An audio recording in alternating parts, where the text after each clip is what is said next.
Le damos paso a nuestro tercer panel sobre percepción y coyuntura del sector energético en Colombia.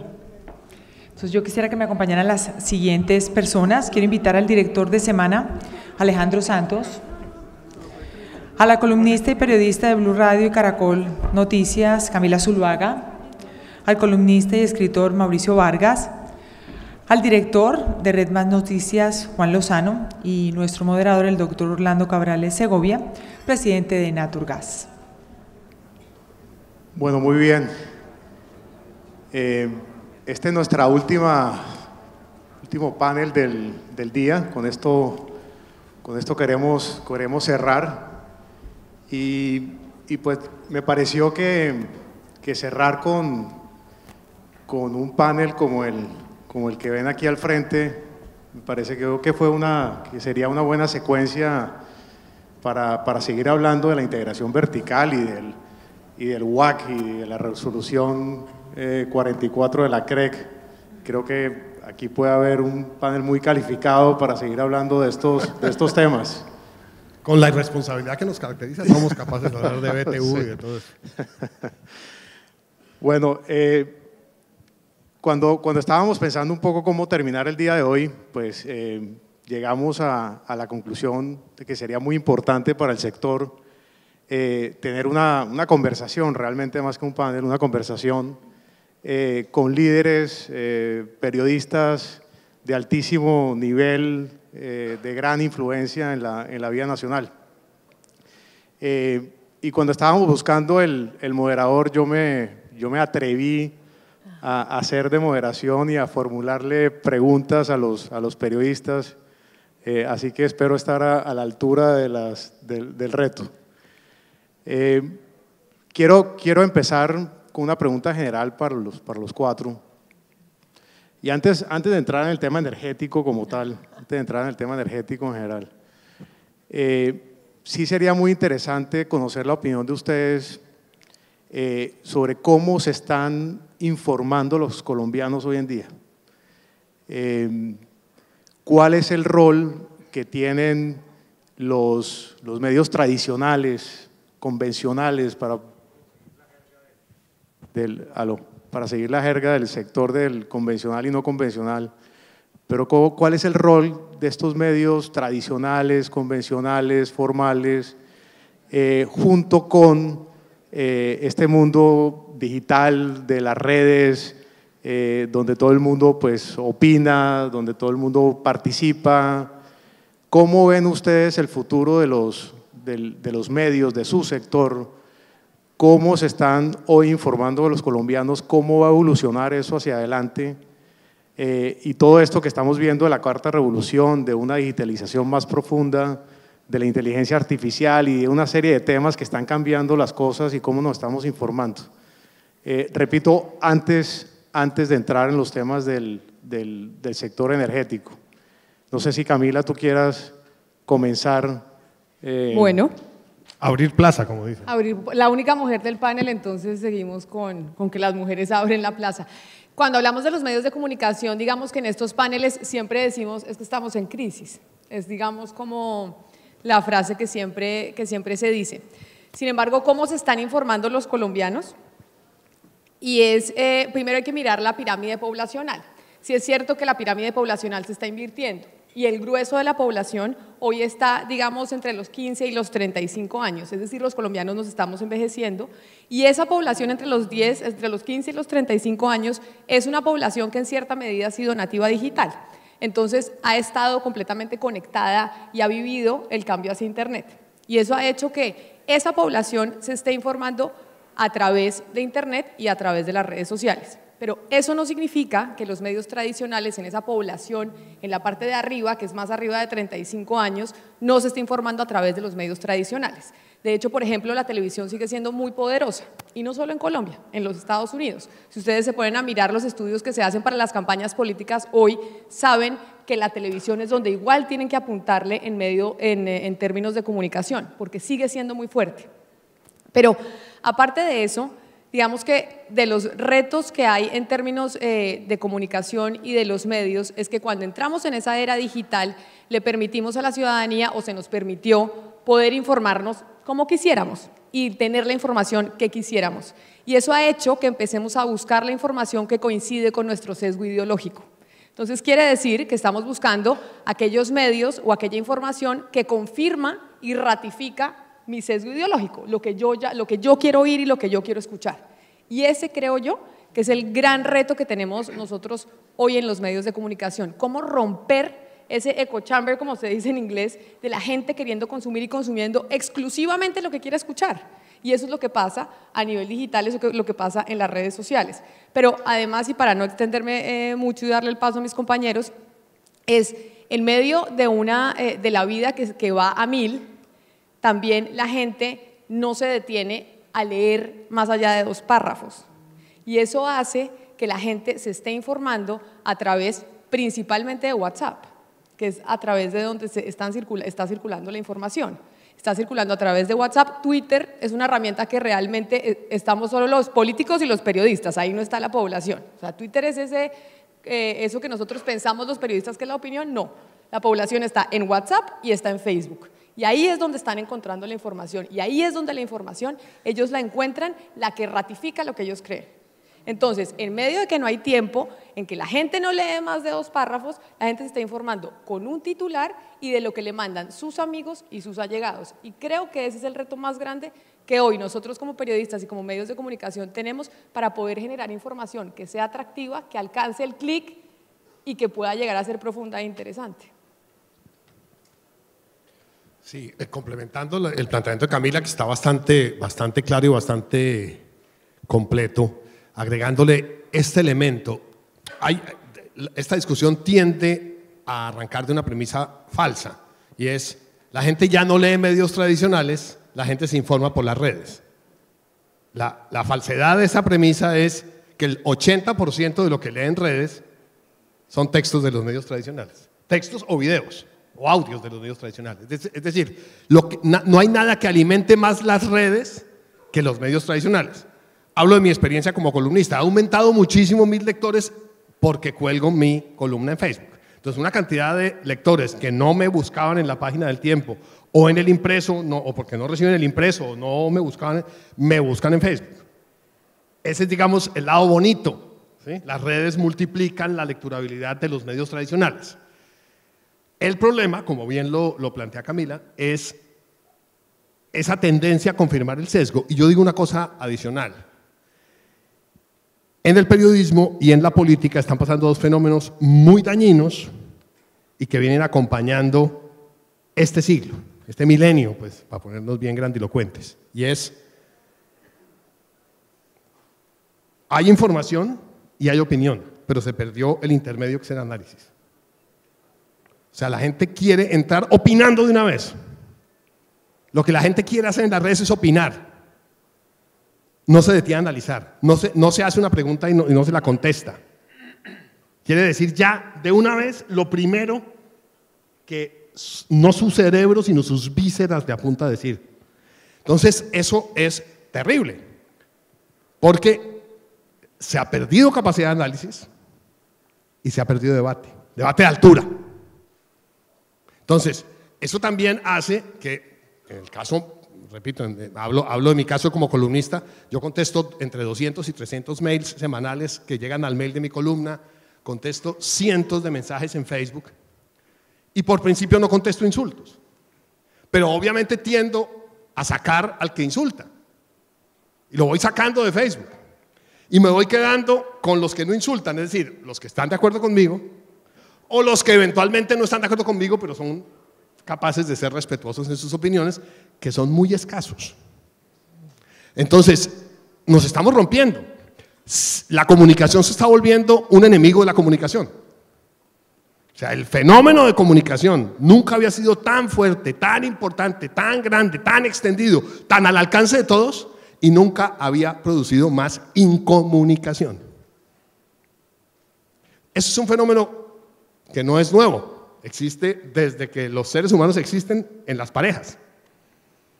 Hay parejas que discuten y discuten igualito todos los días y la comunicación se perdió, hablan larguísimo, horas enteras, pero se perdió la comunicación. Entonces eso está pasando en los medios. En ese escenario, tantas voces al tiempo que no se escuchan, tienden a ganar protagonismo los que más gritan, como está pasando en la política. Y eso es muy dramático. Buenas tardes y muchas gracias por la invitación. Yo creo que cuando se dice que los medios están en crisis, lo que realmente está en crisis es el modelo de negocio de los medios, que son dos cosas totalmente distintas. Porque la publicidad cambió y porque el acceso a la información cambió dramáticamente y afortunadamente a partir de las nuevas tecnologías. Muchos de los que estamos aquí vamos con frecuencia a reuniones de periodistas y al final de la reunión hay dos opciones que se pueden tomar. La primera, suicidarse desde el Salto de Tequendama, y la segunda, suicidarse desde el último piso de la Torre Colpatria. Hay como una visión apocalíptica, que estamos en un muy mal momento, y resulta que es todo lo contrario. Estamos en el más emocionante de todos los momentos en la historia de la humanidad para hacer periodismo, porque todo el mundo está comunicado. Es un momento de hipercomunicación. Para que antes alguien pudiera tener acceso a compartir una idea, tenía que mandarle más o menos 8 años cartas a don Hernando Santos para que un día saliera una carta en El Tiempo y para que 10 años después le dieran una columna. Para salir en televisión, en mi generación teníamos que ir a un programa que se llamaba Telediscoteca durante 5 emisiones seguidas para poder saludar así como Noel Petro y decir, mami, estoy triunfando. Usted es más joven, yo soy de la época de Animalandia, un poco más viejo. Lo que pasa es que yo soy menor que Mauricio, pero he sufrido más que él, como queda a la vista. Lo que quiero decir con eso es que hoy cada uno de ustedes tiene la posibilidad de compartir su pensamiento y su opinión con los demás, subir un video instantáneamente a YouTube, subir una foto a Instagram, poner un Twitter. Eso es maravilloso. Nosotros, los seres humanos, somos seres comunicativos. Hace parte de nuestra esencia como seres humanos. El rol de los medios se vuelve importantísimo porque en esa maraña de comunicación lo que se requiere son editores y curadores de la información. Y ahí es donde deben aparecer los medios. Ahí es donde los medios tienen la posibilidad de aportar conocimiento especializado, de hacer los filtros, de hacer el chequeo sobre lo que es verdad y lo que no es verdad, de salirle al quite a las cadenas falsas de WhatsApp, a las fake news, y esa es la oportunidad y además la responsabilidad que tenemos desde los medios. Lo que ha cambiado un poco tiene que ver también, y lo mencionaban Camila y Mauricio, con los formatos. Los formatos son cada vez más audiovisuales, más cortos, y a la entrada del formato audiovisual puede haber una invitación para leer y luego la persona que se entusiasma está dispuesta a leer más largo. Pero la entrada de esta generación sobre todo es mucho más visual. Y también lo decían, hoy nos enfrentamos a audiencias que tienen su primer contacto de manera muy distinta. Los que estamos en generaciones mayores que todavía añoramos con el tiempo impreso, o el espectador impreso, o el periódico impreso, y nuestros hijos adolescentes que nunca abrirán un periódico porque todo lo tienen en sus computadores, en sus tablets o en sus teléfonos. Pero todo esto para decir, tenemos múltiples fuentes de información, tenemos múltiples caminos para acceder a la información y tenemos unas oportunidades y responsabilidades que son monumentales y emocionantes. Yo creo que el mejor tiempo de los medios está construyéndose y está por venir, porque la sociedad requiere de unos frentes, de unos focos, de unas instancias de validación y de certidumbre frente a todo lo que recibe todos los días en sus teléfonos y en sus tabletas. Sí, yo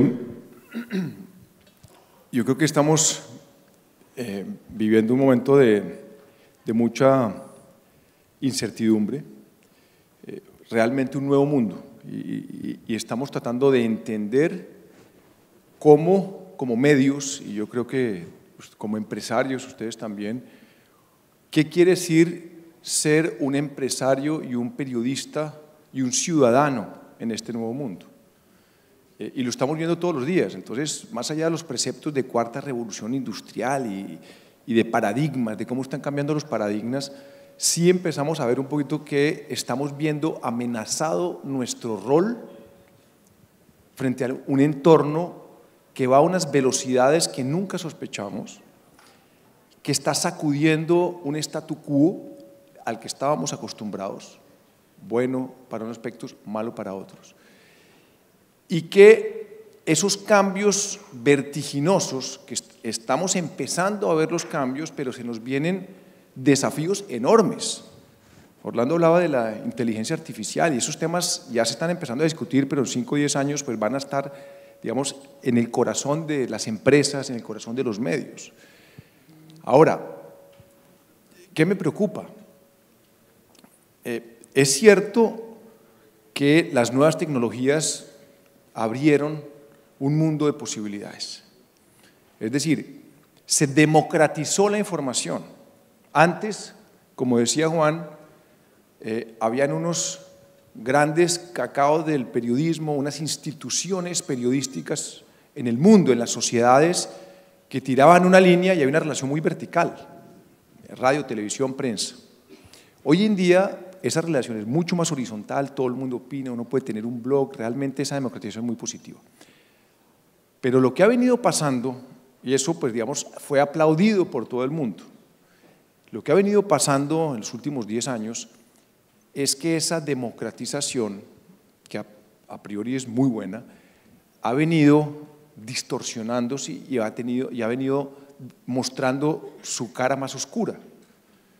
Y empezamos a ver lo que pasa con Facebook, empezamos a ver lo que pasa con las redes sociales, empezamos a ver lo que pasa en las trincheras de Twitter, empezamos a ver lo que significa la posverdad, la manipulación, y empezamos a ver cómo esos procesos comunicativos interconectados, muy contaminados, con exceso de opinión y con falta de información, y ustedes lo han vivido en los grandes debates territorio, desarrollo, vida, o agua, o petróleo, vida o muerte, en fin, todos esos temas maniqueístas que son muy efectistas en este nuevo mundo, pues eso lo que está llevando es a que las sociedades empiecen a tomar malas decisiones. Y pues ejemplos, no quiero hacer la lista, pues el caso del Brexit es el más citado, pero hay de todo tipo y en el sector de energía, que ahorita hablamos, hay miles de ejemplos de cómo hacen campaña, por ejemplo, el tema del subsuelo y de las consultas, etc. Entonces, y ahí empieza uno a preocuparse en lo que significa jugar en este nuevo mundo. Porque uno dice, bueno, maravilloso la democratización. Yo creo que no hay nadie aquí que no esté de acuerdo que la gente pueda expresarse y pueda influir con su opinión. Por supuesto. O sea, nosotros estamos en un país democrático, libre, a pesar de que la democracia liberal también está empezando a estar presionada y si no arrinconada en el mundo, producto de estas discusiones. Porque estas discusiones, la gran paradoja es que la democratización de la información ha debilitado gran parte de la democracia. No porque la democracia sea mala per se, porque quienes han tenido las decisiones y los líderes no han sido capaces de tomar las decisiones de fondo, de las reglas del juego, empezando por la redistribución del ingreso. Y ahora se viene una amenaza aún mayor y es los temas de lo que significa la inteligencia artificial y de qué tipo de decisiones vamos a tomar frente a unos temas que también están amenazando. Entonces, cuando uno empieza a darse cuenta que la verdad o la búsqueda de la verdad o la sensibilidad de un criterio honesto e informado a la hora de yo comunicar algo en Semana o en Caracol o en Red Más Noticias, es producto de un proceso de criterio creativo y con buena información y con carácter en la información. Ese proceso, que es un proceso legítimo de búsqueda de la verdad, cada vez está más en vías de extinción. Cuando yo veo que los temas de la ciencia y los expertos cada vez están más en entredicho. Cuando uno se da cuenta que las instituciones y el establecimiento, inmediatamente hay que derribar todo ese establecimiento. Entonces ahí estamos diciendo, aquí hay un problema. Claro que las instituciones, hay corrupción en las instituciones. Claro que la justicia es un desastre y hay corrupción. Claro que los medios cometen excesos. Pero detrás de eso, lo que empieza uno a ver, y el sector de ustedes ha padecido esos embates, y la narrativa antiempresarial que se percibe en muchos territorios de Colombia es producto de un empoderamiento de una sociedad reivindicativa, no vindicativa, que reivindica unas causas, muchas ideológicas, muchas manipuladas, muchas facilitadas por estos procesos de comunicación de la tecnología que están empezando a afectar temas profundos de una sociedad y de una democracia y del desarrollo. Y ahí es donde uno dice, un momentico, ¿cómo hacemos contrapeso frente a un fenómeno que llegó para quedarse? Aquí no es para meterse debajo de la cama y decir, no, aquí hay que decir, bueno, ¿cómo vamos a enfrentar esto como periodistas? Periodistas que tratamos de hacer un periodismo serio, no infalible, cometemos errores, pero estamos tratando de hacer. Y donde, como dice Juan, el modelo económico de los medios serios, ese tema de tradicional, me parece un poquito revaluado porque pues Internet lleva 20 y pico de años. Un señor que ya tiene un blog hace 25 años, pues yo creo que ya no es tradicional, ya es el periodismo serio. Se publique en una columna como Mauricio o se publique en un maravilloso blog en digital, periodismo serio. Es qué tan capaz ese periodismo serio, que necesita muchas veces recursos, que necesita viajar, que necesita investigar, que necesita narrar de una manera informada, es capaz desde todas las plataformas, desde todos los medios, de hacer contrapeso a esa, digamos, esa dinámica que nos está arrinconando. ¿Y que está arrinconando qué?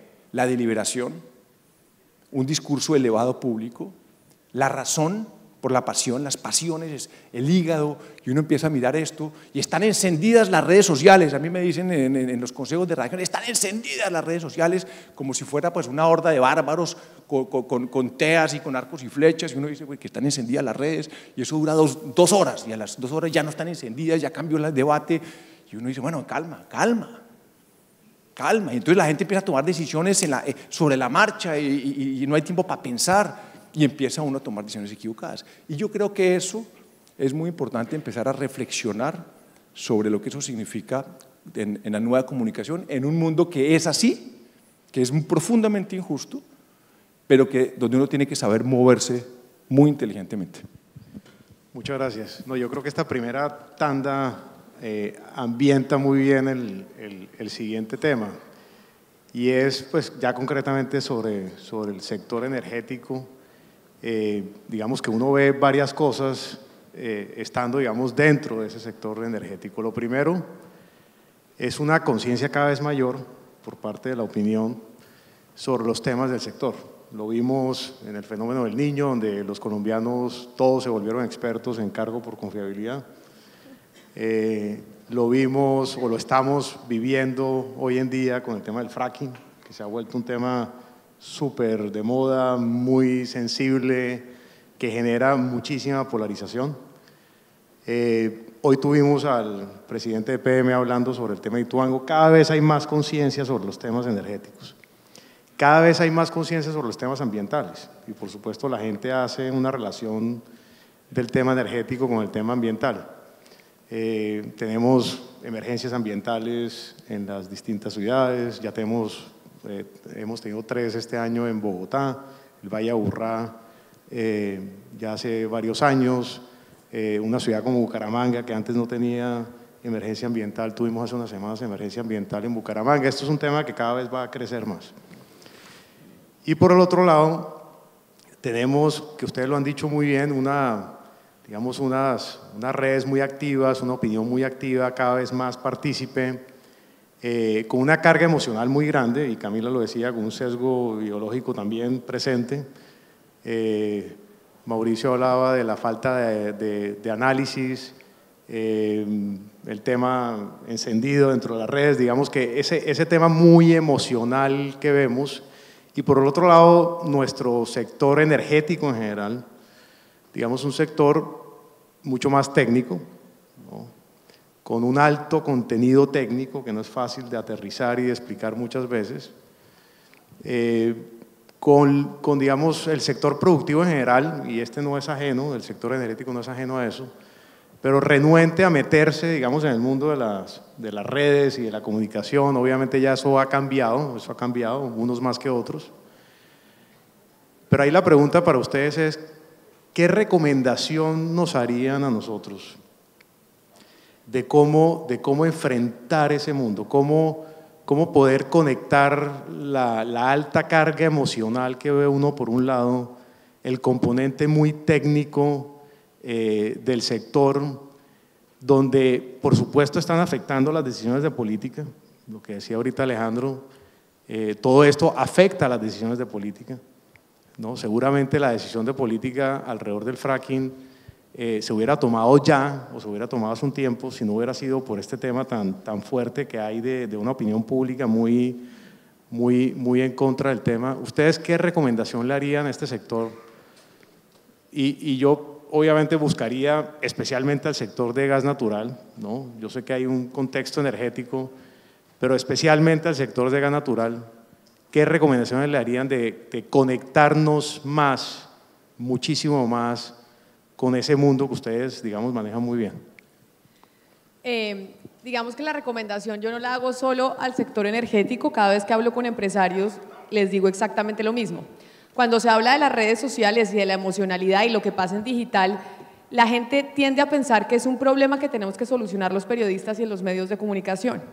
Y no se han dado cuenta que este es un problema de todos, y también es un problema de los empresarios, que ven, por ejemplo, su marca muchas veces desprestigiada a través de las redes sociales cuando hay mecanismos orquestados para desprestigiar una marca, o cuando hay una ciudadanía, porque la ciudadanía sí es más consciente de los temas ambientales, pero lo que pasa es que tenemos una ciudadanía mucho más activa y además una agenda internacional a nivel ambiental enorme, que son las grandes ONG, las grandes non-profit que han decidido desde hace muchos años que ese es el tema que hay que poner en la agenda y que hay un lobby enorme para poner ese tema en la agenda a través de los medios de comunicación.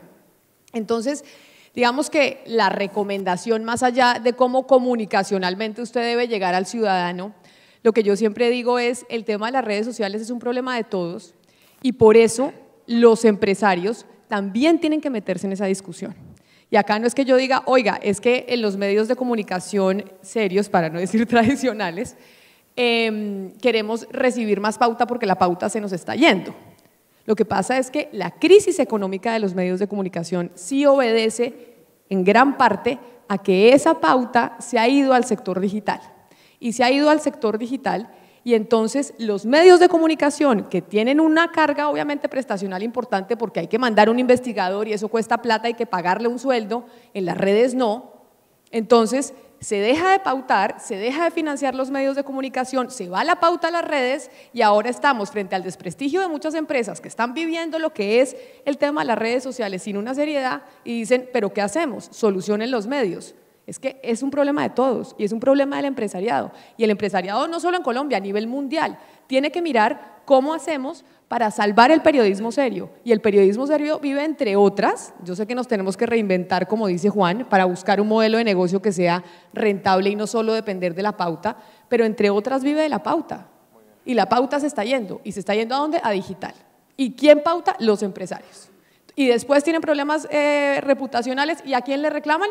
Ni idea porque son las redes. Si es un medio de comunicación, ¿a quién le reclaman? A Semana, o le reclaman al periodista que tiene nombre propio. Entonces yo creo que es un poco meterse eso en la cabeza, que el rescate del periodismo y de poder tener de verdad una discusión de altura en donde la emocionalidad no sea la que nos esté todo el tiempo dirigiendo como pasa en las redes sociales, es pensar que acá todos tenemos que tener una solución. Y si el periodismo entra en crisis, que yo, a pesar de que mis compañeros son un poco más optimistas, que yo sí creo que está, si el periodismo entra en crisis la democracia, que es lo que está pasando ahora. Es que el final de todo es que la democracia se puede ver muy afectada, como ya lo estamos viendo. Entonces, también piensen ustedes cuál es el compromiso con el periodismo, con la información y con el debate que estamos teniendo. Y no pensar a corto plazo que tal vez económicamente es más efectivo irme a pautar en internet o ir a mirar cómo le pago a este porque lo puedo medir exactamente con los clics, etcétera, etcétera, etcétera, sino pensar cuáles son los efectos a largo plazo si todos como sociedad no nos ponemos de verdad en trabajar de cómo recuperamos que haya un periodismo serio y que ese sea el que se mantenga. Esa es como mi recomendación, más allá de un mensaje puntual de cómo se debe llegar a hablar con la ciudadanía. Es una muy buena reflexión la de Camila, porque sí hay algo de eso. Es decir, en los departamentos de mercadeo de la empresa privada grande, mediana y pequeña, hay una especie de fascinación con la moda de los nuevos medios. Yo creo que ni siquiera midiendo audiencias, porque ahí también hay mucha carreta, ahí hay mucho cuento. Y entonces es alimentar al monstruo. Pero no quiero redundar porque Camila lo dejó muy claro y lo planteó muy bien. Yo la recomendación que les daría es que le pierdan el miedo al linchamiento. Todas las personas naturales o jurídicas que tengan una determinada importancia o relevancia en nuestra sociedad hoy en día están expuestas al linchamiento. Yo cada vez que publico la columna estoy expuesto al linchamiento. Alejandro cada vez que saca la edición de semana o cada minuto que actualiza la página web está expuesto al linchamiento. Camila está expuesta al linchamiento. Juan está expuesto al linchamiento. Por eso ha perdido, yo me he protegido un poco más y por eso todavía tengo algo de melena. Pero piérdanle el miedo al linchamiento, porque ¿qué es lo que está pasando? Hay una cosa contra la energía. No es contra el gas, no es contra el petróleo, obviamente es peor contra el carbón y en eso tienen razón en serlo. Es dura con el petróleo y hay muchas razones para ser duro contra el petróleo. Del gas, a mí me impresiona que el gas tendría tantas cosas para venderlo bien, pero a ustedes, y quiero ser muy franco, les da miedo. Porque tienen miedo al linchamiento, entonces se quedan callados. No, eso deje así, no, eso ¿no? Vea, sé que hoy estuvo Jorge Londoño de EPM aquí. O sea, lo que han vivido esos señores de EPM, Jorge Londoño y su equipo en este año es el infierno. Yo creo que se ganaron el cielo porque ya el infierno les tocó aquí. Además, el pobre Jorge Londoño no tiene la culpa de todo esto, es decir, le tocó bailar con la más fea, habiéndola sacado, cuando la sacó a bailar era la más bonita y de pronto en la mitad de la pista del baile era la más fea y espero que nadie diga que estoy haciendo un comentario machista. El más feo, el más bonito y el más feo. Bueno. Linchamiento. Han estado expuestos a un linchamiento que además tiene un patrocinador político que es el gobernador de Antioquia, etcétera, etcétera, etcétera. Pero ¿cómo se han defendido? Saliendo. Todos los días. Les han dicho que no han informado, que le ha faltado información. Yo me desespero con la cantidad de mails que le manda uno y de chats y de WhatsApp y de cosas llenos de información. O sea, hubo un momento en que sabíamos cada hora a qué nivel estaba, si ya estaban llegando al filo de la presa o no, y en qué nivel estaba el agua y cómo estaba en Puerto Valdivia, que no es lo mismo que Valdivia, nos explicaron que no era lo mismo que Puerto Valdivia es abajo, Valdivia es arriba, no puede haber damnificados en Valdivia, que es arriba de la montaña, pero sí en Puerto Valdivia, que es de los pescadores, bueno, en fin. Pero dieron la pelea, no se acobardaron, pero es un caso excepcional. En general, las marcas, porque lo que está expuesto es la marca, que quedan en medio de un linchamiento, se acogotan y se callan y se someten al linchamiento. No tengan ni la menor ilusión de que saliendo a dar la pelea van a ganar, pero de pronto tienen suerte y la empatan. Y empatarla ya es bastante en la sociedad de hoy. Entonces, no le tengan miedo al linchamiento, existan. Y obviamente mucho más que eso, estamos hablando de una crisis gravísima como la de EPM o como otras que hemos visto, pero si ustedes se meten en las redes a trabajar en las redes, y eso tiene expertos y tiene conocedores y todo eso, pueden empezar también a contar sus cuentos. Por ese camino, a estar ahí. Tampoco va esos a vacunarlo contra el linchamiento, pero de pronto la empatan. Entonces, no se acobarden, no se atrincheren, no se escondan, existan y no le tengan miedo al linchamiento. A todos nos linchan todos los días y no pasa nada porque al día siguiente el linchado es otro. Yo coincido en muy buena medida con lo que han dicho Camila y Mauricio y agregaría 3 cosas rápidas. Una, nosotros tenemos un gran reto como país y es generar en la conciencia colectiva una comprensión sobre cómo son compatibles la energía y el medio ambiente. Nosotros tenemos esa doble riqueza. Colombia es una potencia ambiental y Colombia es una potencia energética. Y se ha ido sembrando en el imaginario colectivo la idea de que son incompatibles la una con la otra, siendo virtuosa la protección del medio ambiente y, como lo mencionaban, pecaminosa la generación de la energía. Y lo que tenemos todos que hacer es explicar de qué manera no solo es posible, sino que además es necesario, es indispensable que convivan esas 2 dimensiones que tiene la República de Colombia. Nosotros somos una potencia ambiental con la posibilidad de generar energía. Y no podemos aceptar como sociedad que se plantee un dilema excluyente. O protegemos el medio ambiente o generamos energía. Claro que no. Y me parece que ahí hay una tarea que entre todos tenemos que desarrollar. El sector, cada uno de los subsectores y los medios de comunicación. Lo segundo, a mí me parece muy importante, ya desde los medios, generar una masa crítica de periodistas que conozcan estos temas. Que conozcan estos temas para cuando afloran discusiones que son muy relevantes, el rol de los medios de explicación, de profundización, de socialización de la información se haga bien. Requiere tiempo, requiere disciplina de lado y lado, de los medios, pero también de las empresas del sector. Cuando hay una discusión compleja de una resolución de la CREC, ustedes yo creo que deben tener mucha angustia porque dicen, ¿y esto cómo lo van a presentar en los medios? ¿Qué tal que un muchachito recién graduado o en práctica sea el que informe sobre esto y se generan a veces catástrofes informativas? Eso tiene una receta que está inventada y es tener un grupo de periodistas que conocen, que están especializados, que trabajan siempre sobre el tema, que no están improvisando sobre el tema. El tercer punto tiene que ver con 2 referencias que hacían Camilo y Mauricio y que yo lo llevaría a un terreno reputacional. Aquí ha hecho carrera equivocadamente la idea de que calumniar en la prensa escrita o en un noticiero o en radio es un delito, pero que se puede calumniar en las redes porque eso es más liviano. El delito es exactamente el mismo. El que calumnia o injuria en Twitter o en Facebook o en una cadena de WhatsApp. Y lo acaba de decir la Corte. Y lo acaba de decir la Corte, a eso voy. Comete el mismo delito que quien lo dice en una información del Tiempo.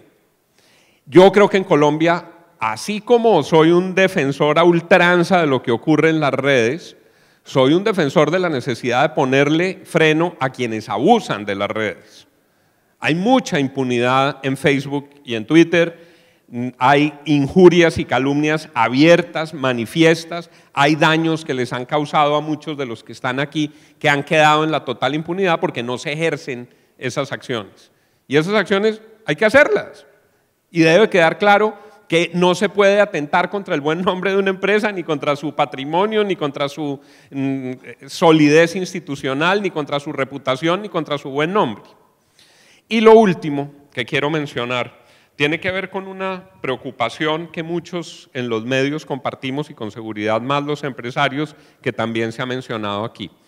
Hay un peligrosísimo sesgo antiempresa que se está apoderando de muchos sectores generadores de opinión. Colombia no puede seguir por un camino en el que generar riqueza sea un pecado.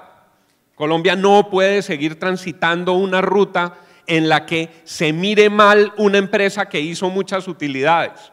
Por supuesto que tiene que cumplir con la ley y tiene que tener responsabilidad laboral y responsabilidad ambiental y responsabilidad social.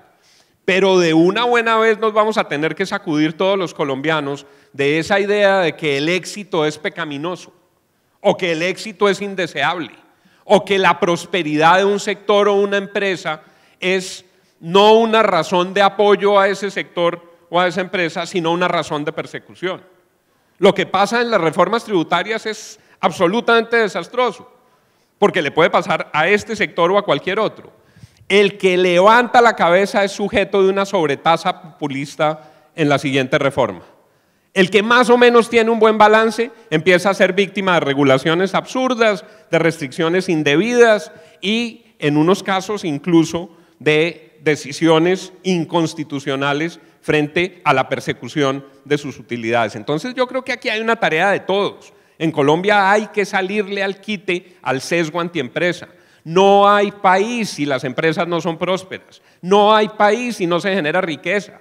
La riqueza no se genera por la vía de golpear a los empresarios, maltratar a los empresarios, estigmatizar a los empresarios nacionales o internacionales. Y creo que en eso, un poco en la línea que dice Mauricio, todos tenemos que levantar la voz.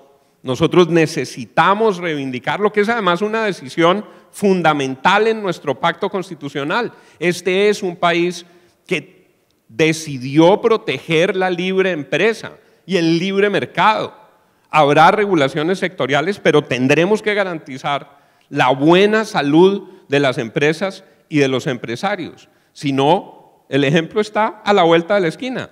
La película de quienes no hacen eso la están dando en Venezuela y la vemos cada vez en los capítulos más dramáticos de esa saga. Esa es una reflexión respetuosa porque creo que tenemos un gran desafío, tenemos amenazas populistas, tenemos amenazas de cadenas de información equivocadas y sobre todo porque tenemos un país espectacular en el que los negocios pueden florecer, en el que las empresas pueden cumplir con todos sus propósitos y misiones, dejando un saldo que sería pues muy favorable para todos.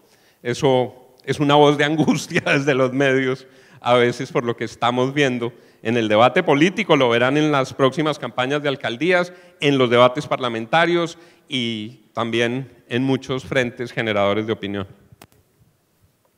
Sí, un poco de historia de cómo, digamos, un periodista como yo puede ver la historia de la energía en Colombia en los últimos 25 años. Una era oscurantista que termina en un apagón. Después de ese apagón viene una especie de renacimiento, con la famosa ley 142, que es una especie de capilla sixtina o del David, ¿no? Una cosa donde, donde empieza a florecer nuevamente el tema de la energía. Y ahí florecen gran parte de las compañías que hoy en día son un ejemplo en América Latina. Los TGIs, lo que se ha ido a la empresa de energía de Bogotá, los Promigases, EPM, bueno, no quiero hacer la lista para no dejar son muchos de los que están acá. Y muchas empresas de ese renacimiento. Y de ese renacimiento entramos en un periodo de estancamiento y donde estamos jugándonos una era casi que de revolución. Una era de revolución donde en los últimos 10 años hubiéramos podido ser una potencia energética en la región. Teníamos todas las condiciones para ser una potencia energética, absolutamente todo. Nos estancamos, pues, regulación, bueno, ustedes ya saben por qué nos estancamos. Y ahora entramos en esa era de revolución donde la punta de lanza de esa era tiene que ver con lo que han venido diciendo Camila, Mauricio y Juan. Pero yo le pondría un rótulo, que es una lucha por las narrativas, es una lucha por el discurso. ¿Quién se adueña del discurso? Cuando estamos hablando de un relato antiempresarial, cuando estamos viendo lo que sucede en el territorio, en el fondo estamos tratando de entender cuál es esa visión de desarrollo que tenemos como sociedad. ¿Qué significa el desarrollo sostenible? ¿Existe el desarrollo sostenible en un país como Colombia, donde lo único que vemos es un choque de trenes entre desarrollo y conservacionistas? O donde vemos en los medios y en las redes un conflicto permanente entre comunidades y empresa privada. O eso es lo que salta a la agenda pública por los medios impresos, radio, televisión y plataformas digitales. Entonces, en esta nueva era y en esa, como digo, ese pulso por cómo construimos un discurso que realmente convoque y nos enseñe qué significa, digamos, el valor de la energía. Porque yo creo que la energía tiene un concepto muy poderoso, muy poderoso. O sea, el tema de la luz, el tema del esclarecimiento, el tema de lo que estaba contando un poquito, el tema del renacimiento, del siglo de las luces, de poder aclarar, ¿no? Cómo dejar los rincones oscuros de la sociedad. Y ahí yo creo que es muy importante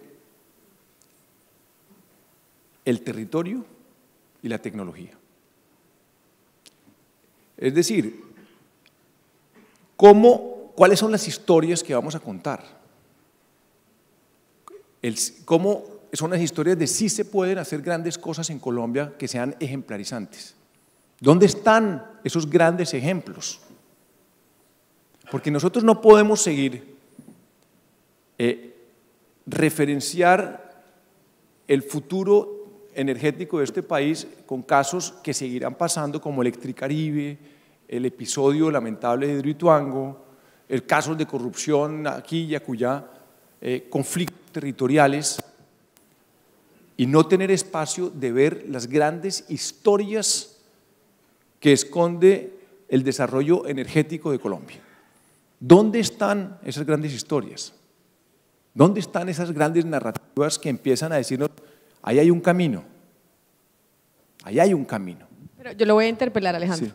Y entonces, qué pena. Dale. Y es, entonces esas grandes historias, para darles la recomendación de esas grandes historias energéticas para que se puedan ver en los medios, para que se puedan ver en las redes, ¿cómo las construyen? Es decir, ¿cómo se hace esa relación para que esa narrativa que quiere ser dominante, para que sea el espectador el que pueda terminar encontrándolas? ¿Se hace cómo? Por ejemplo. Perdón. Camila se le salió No, el perfecto. periodista. No, buenísimo, maravilloso.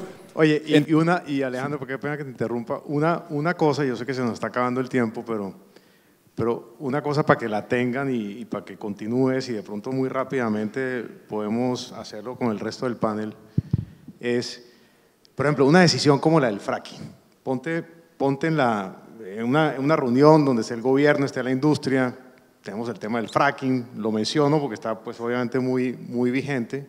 Tenemos un reporte de la Comisión de Expertos de finales del año, de la semana pasada, un reporte de la Contraloría, la Comisión de Expertos dice esto se puede hacer, pero se puede hacer de esta forma, muy científico, muy técnico, ¿no? El gobierno tiene que tomar una decisión, la industria en general lo apoya en eso, el presidente pues tiene una promesa de campaña con la cual está entrando, digamos, en conflicto, porque él en la campaña, digamos, dijo que más o menos que no.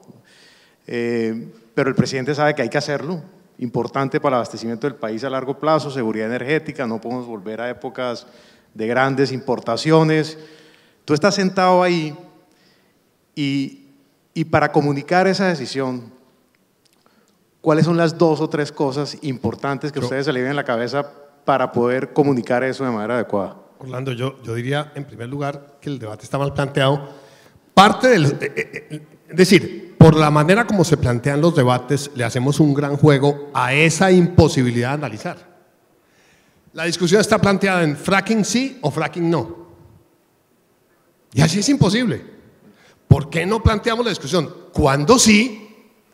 Si es que hay un cuándo sí y cuándo no.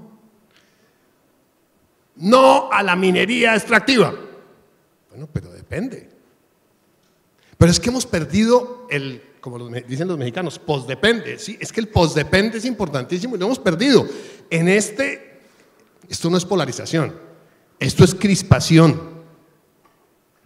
Porque la polarización es dialéctica, puede ser interesante, puede haber nivel de debate, pero cuando ya es crispación, no hay. ¿Fracking sí o fracking no?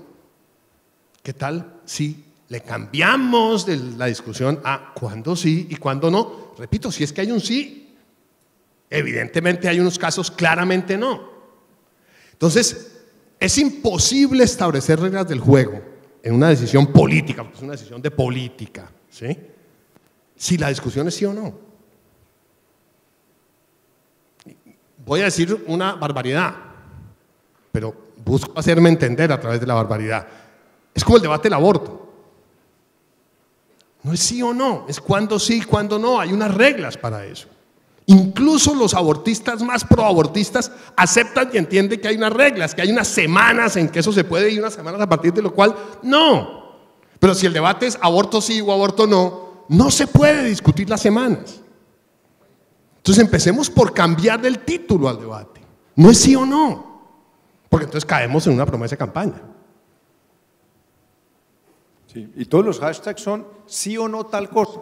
Todo el tema de que uno quiere poner una tendencia y lamentablemente, esa es la forma como hoy en día uno está atrapado en la discusión pública. Y es muy difícil a veces superar ese obstáculo. Y Camila me interpelaba y decía, bueno, ¿y cómo? Y yo creo que hoy en día donde hay tanta desconfianza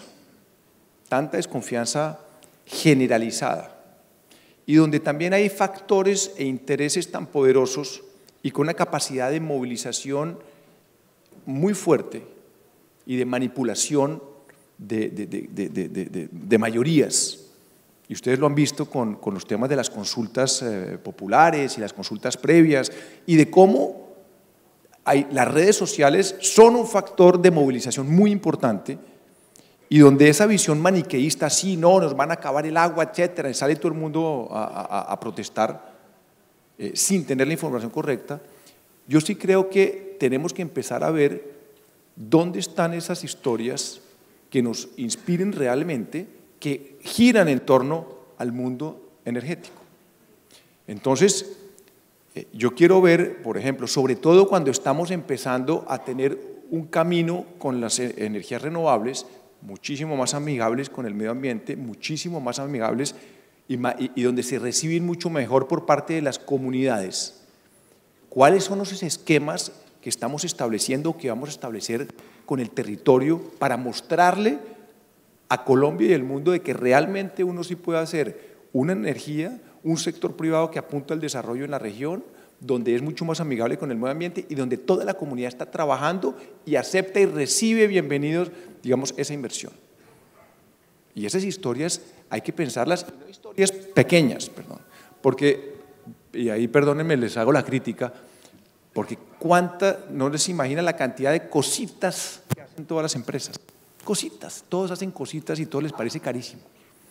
Aquí lo barato sale caro, carísimo, no quiero que 100 milloncitos, no, eso no invierte, no, carísimo. Yo quiero ver lo que han perdido ustedes en las comunidades, no de sacar cheques y girar, no. Estoy hablando de pensar en grandes cosas y en grandes cosas que trascienden la propia empresa, donde estamos hablando de la era colaborativa y de alianzas. Bueno, ¿dónde están las grandes alianzas de sectores o de empresas que se unen a hacer cosas berracas con la comunidad? ¿Dónde están? Díganme un ejemplo. De 4 empresas, digo, no, nosotros 4 que estamos en esta zona del país nos vamos a unir en grande. No, pero todos son 4 pesos acá y eso sí llegan a todos los foros y muestran unos slides y van a todos los medios y todo es así. Todo es así, seamos realistas, todo es así, son 3 pesos. Pero sí, cuando la comunidad les para 1 o 2 años, eso sí cuesta. Entonces, Camila le pregunta, entonces yo les digo, empiecen a pensar en grande, empiecen a mostrar grandes casos de relatos y de discursos de verdad, donde uno diga, óigame, mire lo que está pasando alrededor del norte del Cesar y el sur de La Guajira, en esa línea que se está gestando estratégica para el futuro energético de Colombia, de energía solar y eólica, donde hoy en día acaban de inaugurarse en él, acaba de ser un parque solar impresionante, AES está comprando unos temas, EPM tiene un tal, y eso se va a... Ahí se está gestando, hay muchas empresas que están alrededor. Bueno, ¿qué van a hacer todas esas empresas en una zona deprimida históricamente por la violencia, con energías renovables? ¿Qué nos van a contar de lo que está pasando allá? Y lo que no queremos es, en un año, las comunidades allá protestando, diciendo que eso es lo que no queremos ver. Queremos ver una gran historia allá, que le podamos mostrar a Colombia y al mundo, porque todos se pusieron, y eso yo creo que hace falta. Oye, Juan, sobre esa pregunta, tú con la sensibilidad de exministro de Ambiente de la última pregunta que hice, ¿cómo la ves? Varias reflexiones muy rápidas. La primera, creo que el debate del fracking, como otros debates parecidos, si a la opinión pública llegan en términos de quién va a ganarse la plata del fracking, son una catástrofe y están perdidas. La pregunta hay que hacerla en función de qué le conviene más a Colombia o por qué para Colombia es mejor una u otra decisión. Lo segundo, ya lo dijo Mauricio y lo dijo la comisión de expertos, el fracking no es sí en todas las condiciones, en todas las circunstancias. Hay una serie de restricciones, unas son de naturaleza constitucional, de naturaleza legal, pues no se puede trabajar en los parques naturales, punto. No se puede trabajar en los páramos y las fábricas de agua, punto. No se puede hacer donde se comprometan acuíferos estratégicos o donde haya dificultad en el suministro de agua, punto. Pero habrá otras condiciones en las que posiblemente no se afecte un patrimonio ambiental y eso es lo que toca documentar. Creo que poner la discusión en el terreno adecuado es indispensable. Para efectos del licenciamiento, pues hay algo con el que ustedes lidian todos los días, que es el principio de precaución. El Estado colombiano tiene que ser guardián y garante del principio de precaución. Y donde exista un riesgo no se puede dar una licencia.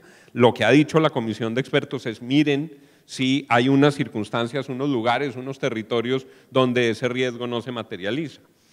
Lo que tiene otra naturaleza diferente es el tema político del presidente de la República, porque el presidente sí dijo en campaña que no lo iba a hacer y ya es decisión de él mirar si tiene margen político o si quiere darse una pela de decirle al país, yo me equivoqué o no tenía suficiente información o considero que esto es mejor para Colombia. Pero ese punto en particular… No será el primero que se mame de una promesa de campaña. Claro, y… Estar en la Declaración Universal de los Derechos Humanos debería decir, los presidentes tienen derecho a mamarse de una, no digamos de dos, de una, y que escoja de cuál se va a mamar, los impuestos, el fracking, una. Y esa respuesta solo la tiene el señor presidente de la República. Él, con todos los materiales y los insumos que le han dado, tendrá que tomar esa decisión porque la grabación está ahí, ya lo dice Mauricio. Puede devolverse, pero él tiene que salir a explicarle al país cuál es la razón por la que eso ocurrió. Y yo, ya en lo personal, lo que creo es que depende absolutamente de cada uno de los ejercicios y de cada una de las locaciones y de cada uno de los yacimientos. Ese tiene variaciones inmensas. Ayudaría mucho si el propio gobierno en este debate hubiera dicho, estas son las líneas rojas. El fracking queda descartado aquí, aquí, aquí y aquí. En estos puntos vamos a mirar qué ocurre. Camila, no sé si tengas algún comentario final. Es que El tema del fracking también es un asunto ideológico y sin duda alguna. Y si miramos la agenda política, vemos en el espectro quiénes están en contra y quiénes están a favor. Acuérdense que el famoso debate en Nueva York, en donde Gustavo Petro dijo, sí, nos vamos a volver una industria dependiente del petróleo, si nos vamos a volver al tema de los aguacates. Pero más allá de eso, yo creo que lo que hay que vender, si es que se puede decir así, es que al ciudadano le importa el tema del fracking sin entenderlo muy bien, porque no tienen ni idea de eso qué significa, que es que se dañan los acuíferos y que entonces empieza a dañar la tierra porque empiezan a taladrar, etcétera, etcétera, es poder dar la discusión en cómo le afecta al ser humano y al ciudadano. Al ciudadano le importa el fracking porque le están diciendo, oiga, es que sí, nos vamos a quedar sin recurso energético y si no hacemos fracking, entonces para el 2025 estamos sin petróleo. Pero entonces la contraparte le dice, sí, pero entonces vamos a quedar sin agua. Y entonces, ¿qué queremos? ¿Petróleo o agua? Y esa es la discusión, y así mis compañeros acá digan fracking sí o fracking no, es cómo le llegamos al ciudadano en medio de esa discusión, oiga, a usted directamente cómo le afecta. Y si el debate es que nos quedamos sin energía para el 2025 y el otro del lado dice que es que nos quedamos sin agua y nuestros nietos y tataranietos no van a tener los acuíferos, yo le garantizo que la discusión la pierden los que dicen que la energía. Entonces es básicamente mirar cómo se plantea el debate y cómo realmente se presentan los estudios técnicos, porque a pesar de que ha habido una cantidad de comisiones de expertos y la Procuraduría y todo el mundo ha estado diciendo que el fracking sí en ciertos aspectos y demás, yo no soy muy experta en el tema. También hay otros expertos ambientalistas que dicen, oigan, y en Estados Unidos hemos visto los resultados de lo que significa hacer fracking. No sabemos eso en el territorio, en la tierra y en los recursos naturales, cuáles son los impactos que se tienen. Entonces es generar la discusión con estudios técnicos de un lado, porque así como los hay de un lado, los hay del otro, es al ciudadano directamente cómo le afecta y cuál va a ser el costo que el ciudadano va a tener que afrontar. Esa es la discusión y creo yo, y en los puntos en los que se debe dar. Lo que tú dices, ¿no? Es un tema muy de sesgo ideológico. Hace unas semanas, en la Virgilio Barco en Bogotá, la comisión de expertos hizo una presentación sobre el tema, ¿no? Y mientras que muchos estábamos en el auditorio oyendo lo que decían los expertos sobre el tema, los de la alianza antifracking estaban afuera con pancartas con su alianza antifracking y pues obviamente haciendo ruido con los medios y tal. Digamos que ahí eso muestra claramente cómo la comunicación ahí entre unos y otros es imposible, ¿no? Claro, pero el que está afuera le dice es que usted se va a quedar sin agua. Entonces los que están adentro diciendo que es que el fracking sí están diciendo, oigan, es que si no en el 2025 nos quedamos sin energía o sin petróleo, pues.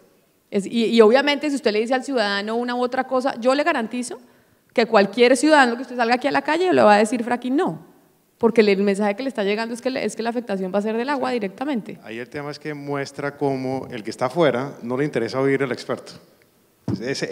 ¿Cómo hace uno ese puente? Pero lo que pasa es que el experto es tan arrogante que cree que es que el que está afuera no lo puede entender. Entonces el experto lo que debería es mirar a ver cómo le explica al que está afuera y le habla en su lenguaje, porque si no los expertos se quedarán hablando entre ellos. Y la ciudadanía, como yo les decía, cada vez es más activa y cada vez se preocupa más. Entonces, si la ciudadanía no quiere oír al experto, ¿cómo el experto le aterriza esa información al ciudadano para que la entienda? Y cada vez la ciudadanía es más distante frente al concepto de experto porque empieza a creer que los expertos están o inhabilitados o impedidos o fletados o que habían dado su opinión previamente, que fue un poco lo que le pasó también en el debate público a esta comisión. Todo apunta a la imposibilidad del debate. O sea, cada una de las cosas que hemos mencionado en los últimos 5 minutos apunta a la imposibilidad de la discusión. Es un pulso. ¿Quién grita más? ¿Los que están afuera o los expertos adentro? ¿O quién tiene más plata? No, no hay debate. No hay debate. Repito, pero porque creo que porque desde arrancada está mal. ¿Sí o no? ¿Sí o no? Pues depende. Alejandro, ¿quería decir algo?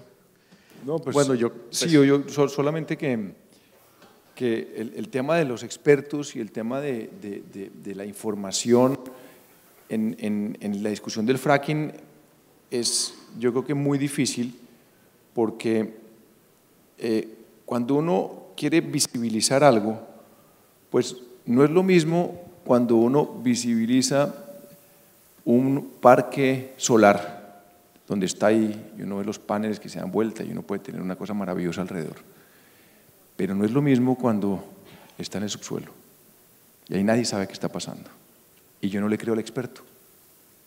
Entonces, ahí está uno en una posición de absoluta desventaja, porque primero, la credibilidad de los expertos a nivel mundial, como una institución, en Europa hay un gran debate en torno a eso, que ya nadie le cree a los expertos, pues están todavía los creacionistas y en las redes se está moviendo mucho que la Tierra es plana y ese tipo de conceptos que uno dice, bueno, y tiene miles de seguidores, ¿no? Miles de seguidores cada vez más. Entonces, cuando uno dice, bueno, es que yo no sé lo que pasa allá abajo, no tengo ni idea de lo que pasa allá abajo. Entonces, frente a eso, el argumento es que si no hacemos esto en 10 años o en el futuro, no vamos a tener energía, pues también está en desventaja. Usted está planteando una discusión que uno no tiene la información, dos, no sabe qué está pasando, tres, lo otro es un tema de futuro. Y los otros están diciendo, están acabando con el tema es ya. Entonces, yo lo que creo es que en ciertos momentos, más allá de la falta de espacio para el debate, el maniqueísmo, las pasiones, el escepticismo y la desconfianza frente a los temas que pululan en el nuevo mundo, no solo en las redes, no solo en las redes. Hay momentos en que se tienen que tomar decisiones como sociedad. Y claro, con inteligencia, con análisis del contexto, y donde uno sabe que son decisiones impopulares. Y lo que uno ve, y yo recojo lo que dice Mauricio, en el tema de que en el mundo de hoy hay que tener carácter, hay que ser inteligentes, hay que analizar el entorno, hay que hacer una cantidad de cosas que hemos venido hablando, pero hay que tomar decisiones muchas veces impopulares. Eso es lo que hace, o lo que debería hacer un presidente, que también se deja llevar por los cantos de sirena, y es lo que muchas veces tienen que hacer, digamos, también las empresas, pero con inteligencia. Y hay un acobardamiento colectivo que lleva a la inacción. No, que es que nos están dando, no es que afuera nos están dando, no es que no podemos tomar decisiones, no es que en las redes dicen que, no es que leí esto. Inmediatamente hay una especie de parálisis colectiva que impide tomar decisiones estratégicas y de mediano y largo plazo. Y ahí es donde la sociedad, el desarrollo empieza a verse afectado. Eso, y lo otro es que también es cierto que se cometen muchos errores, como que se da mucha papaya.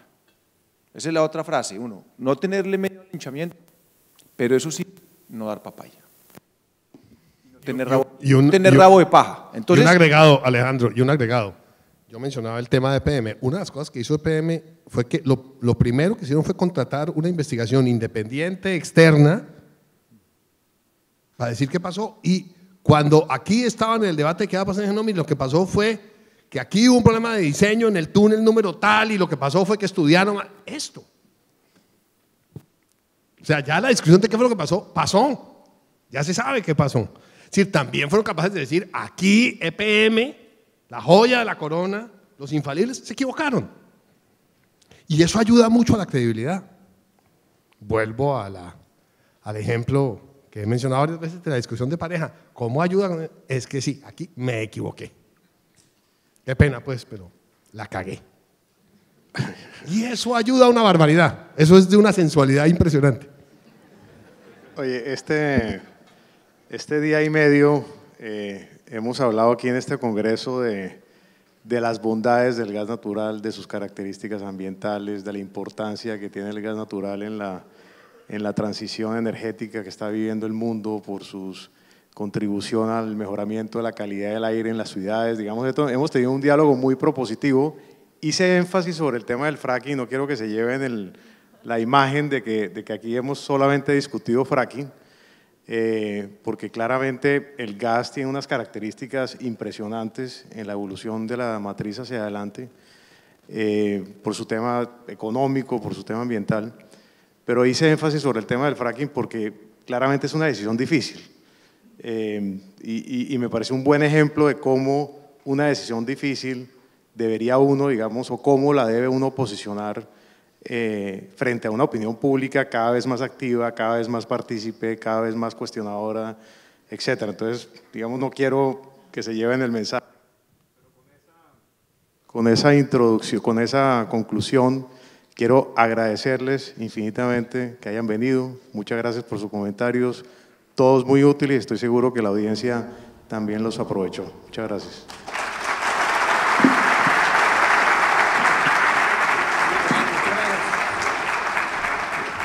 Bueno, a nuestros panelistas muchísimas gracias y a nuestro moderador también por sus aportes.